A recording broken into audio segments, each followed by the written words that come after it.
यमाई देवीच्या मंदिरामध्ये तृतीयपंथी या ठिकाणी देवीच्या दर्शनासाठी आहेत आणि या ठिकाणी भाविकांना आशीर्वाद देत असतात। कशा प्रकारे या ठिकाणी देवीचा महिमा आहे यांच्याकडून ऐकून घेणार आपण, काय सांगाल तुम्ही? नमस्कार, मी तृतीयपंथी आरतीताई सातारकर। मी आज भरपूर दिवसापासून म्हणजे मी एक वयाच्या 12-13व्या वर्षापासून या यमाई शिवरी गावामध्ये या यमाई मंदिरामध्ये मी माझा उदरनिर्वाह चालवते। देवीच्या नावावरती जोगवा मागते, त्याच्या जीवावरती मी पोट भरते।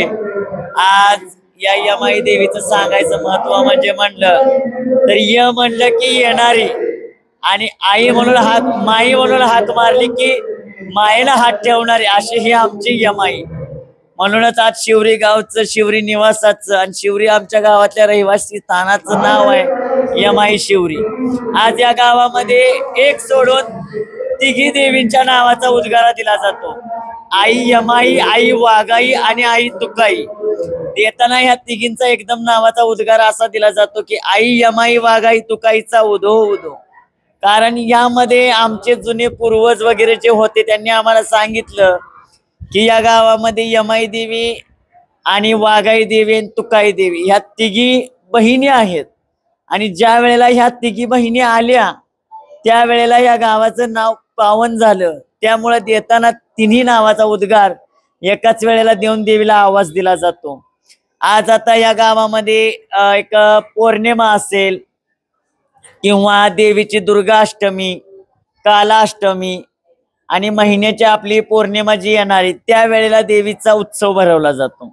यामध्ये कालाष्टमी आणि दुर्गाष्टमी हा उत्सव खूप आनंदाने आणि उत्साहाने साजरा केला जातो। कारण का तर या कालाष्टमीला आणि दुर्गाष्टमीला इथे देवीचं पावन स्थान झालं। ज्या वेळेला देवी गावामध्ये उद्गरली, ज्या वेळेला देवीचं स्वयंभू लिंग आम्हाला भेटलं त्यावेळेला इथे गावामध्ये कालाष्टमीचा दिवस होता।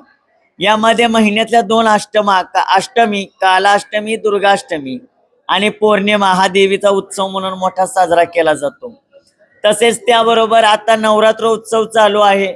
9 दिवस 9 रूपांचा, 9 नारींचा सहवास जसा आपण म्हणतो तसा 9 दिवसात आई यमाई देवीचा नवरात्र उत्सव चालू आहे। या नवरात्र उत्सवात दूरवरून परदेशातून भावभाविक येऊन आईच्या नावाचा उद्गार देऊन, आईला दर्शन देऊन, आईचं मनसोक्त दर्शन घेऊन इथून जाताना हसऱ्या मुखाने बाहेर पडतात। काय देवीला काय मागणं मागाल तुम्ही?